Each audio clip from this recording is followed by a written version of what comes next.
Welcome back to our panel discussion, Trends in Satellite Acquisition, Augmenting Government SATCOM, sponsored by SES Government Solutions on Federal News Radio 1500 AM and federalnewsradio.com. I'm your host, Tom Temin. Our guests today are retired Air Force General Peter Haney, the President and CEO of SES Government Solutions, and retired Vice Admiral Lyle Behan, the Strategic Advisor to SES. And before the break, General Haney, we were talking about bandwidth and capacity planning, and depending on what troops are deployed, for example, in a military situation. And so let's continue with that thought on how you do that planning, how you scale up and down, and how this all how it all works. Sure. It's a great question. As the U.S. has withdrawn from Iraq and Afghanistan in terms of the total number of troops deployed, their SATCOM needs for the command and control of those troops have been declining. And as I mentioned before the break, many of those requirements are actually now being seen in the United States for their training and testing prior to redeployment. However, the one exception to that is that the U.S. still wants to have the eyes and ears over the theaters that are of interest, because peace, unfortunately, is not breaking out in these regions. Obviously, with ISIL and ISIS response in Iraq and what's ongoing issues with Afghanistan, they need the intelligence, surveillance, and reconnaissance platforms to be able to provide the feedback that they need to make decisions, informed decisions. As a result, there are a lot of sensors and a significant amount of ISR data that needs to be backhauled for evaluation that is driving the demand, that type of demand in that region. I'd like to turn it over to Admiral Behan maybe to comment on that. I was thinking while you spoke, Peter, that we're all reminded in our youth that American soldiers and sailors are hugely innovative people, and they find ways to use weapon systems that go beyond their original design. And satellites are not an exception. In just the last decade or so, we've found multiple uses for satellites that we wouldn't have imagined just a few years ago. We've got unmanned aerial vehicles that gobble up just unbelievable amounts of bandwidth. Most of the mid and higher level leaders in the military and civilian insist on full motion video for teleconferencing, for instance, and that's another example that drives capacity requirements. And we want it all to be mobile. We want it to be into small apertures so you can take it with you on the move, literally down to an individual in many cases. So all of that adds up to a really high and growing demand for satellite bandwidth, even if the number of troops forward in the theater is sometimes in decline.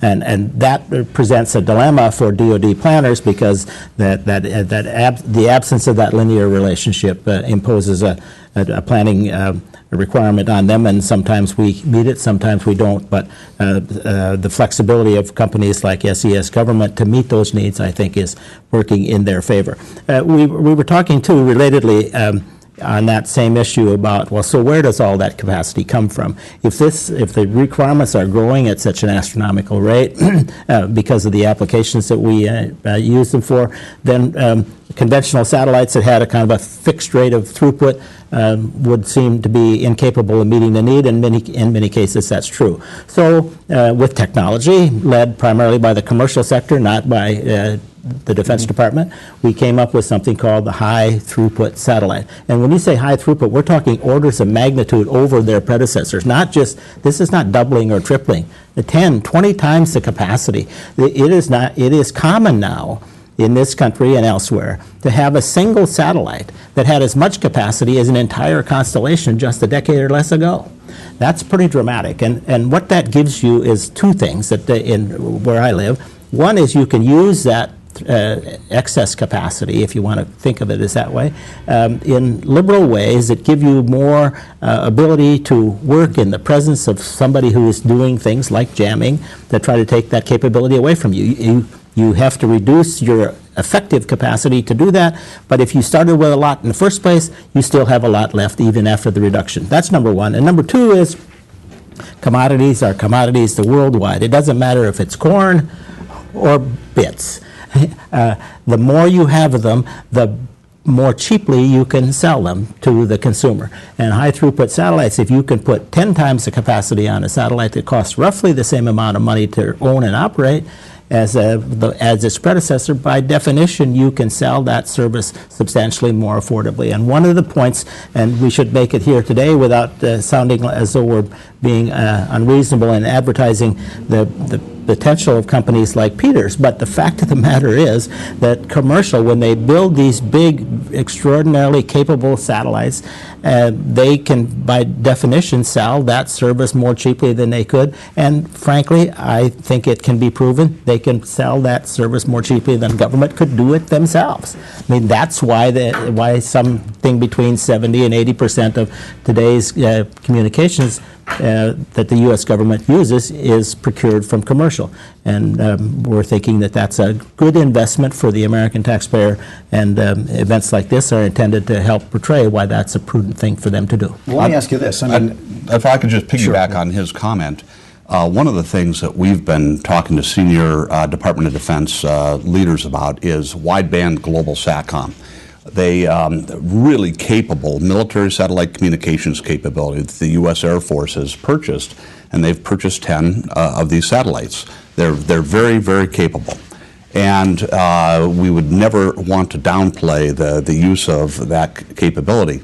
On the other hand, as we look forward to the future, could commercial satellite communications providers take the next wideband system and go ahead and build those for the U.S. government in lieu of doing this through a military satellite communications contracting mechanism? The answer to that is yes. And so what we have asked is to actually participate prior to their analysis of alternatives to be able to provide innovative solutions that could go ahead and do this in a more innovative way, higher throughput manner, and more affordably. So everything's a service, basically, as opposed to hardware that the Air Force would launch and maintain. That's right. That's exactly right. Now, it's true that demand always catches up with bandwidth. I mean, that's been the history of networking, whether wired or wireless or satellite. And prices do come down with capacity, as you mentioned, but nevertheless, agencies have limited budgets. So what's a good strategy for a military or a civilian agency to use to keep their satellite costs under control with growing demand and video and so forth, things that require a lot of bandwidth? There must be ways they can minimize or rationalize what they do to keep it under control. Well, I think the key ingredient that contributes to the answer to your specific question about how they can manage cost is to buy more wisely. The government has been in the business of buying commercial satellite services for a very long time, and for that almost entire period, that doesn't mean they always get good at it. Right, precisely. And I think most people, including members of government, would agree that they are not doing it in the most efficient manner. They tend to buy on the spot market rather than buy over larger quantities over a long period of time. And back to my commodity example is, China buys corn from the U.S. in great quantities when they have a long-term commitment, and as a result, they get extraordinarily good deals. And the same can be said of commercial satellite capacity. And people like Peter and his company have made the case repeatedly that the government could do themselves a huge fiscal favor if they bought it in a more measured and predictable way. I think there are serious moves in government to do that in that fashion, but in fairness to them, they're whipsawed by the budget, of course, so they don't oftentimes know what their available dollars are going to be long term, and you can't commit in the U.S. government to buying something if you don't have money committed. So in fairness to them, and then they don't know, as they are keen to say, and rightly, they don't know where the next war is going to be. So if they buy capacity from Peter in the Middle East, even if they buy it for a long time and they buy it at a good price, and the war breaks out somewhere half a world away, then perhaps they've made an investment that they won't necessarily fully utilize. So in fairness to them, it's a difficult problem. Still, there are lots of things that can be done if government and commercial collaborate to permit that to work better. I wanted to make one more point because Peter raised it, and I don't know when I'll get the microphone back. And that's this issue of hosted payloads. We're talking here, which is a good thing. We've got to the point where I hope we would, which is to talk about how government can do things more efficiently. I mean, I am a burdened American taxpayer, and I want my tax dollars, particularly those spent on national defense, to be done in a way that makes America more safe, and it doesn't make me go broke. And one of the ways you can do that substantially in the satellite business is a thing called hosted payload. My grandfather told me when I was a little kid, there is no such thing as a free lunch. I'm almost 70 years old and I found it. There is a free lunch. It's called hosted payload. And the reason it's nearly a free lunch is the most costly element of space is not the satellite, it's the rocket to get you there. Mm-hmm. And if you are a hosted payload, that ride comes effectively for free. So the most that you've stripped away instantaneously the most expensive element in many cases of the cost of putting a satellite up there in the first place. And then every satellite has a bus and it has a payload. The payload is the business end. That's when you and I talk through a satellite, we're talking to the payload. The bus is the hotel that provides the cooling and the space and the power for that.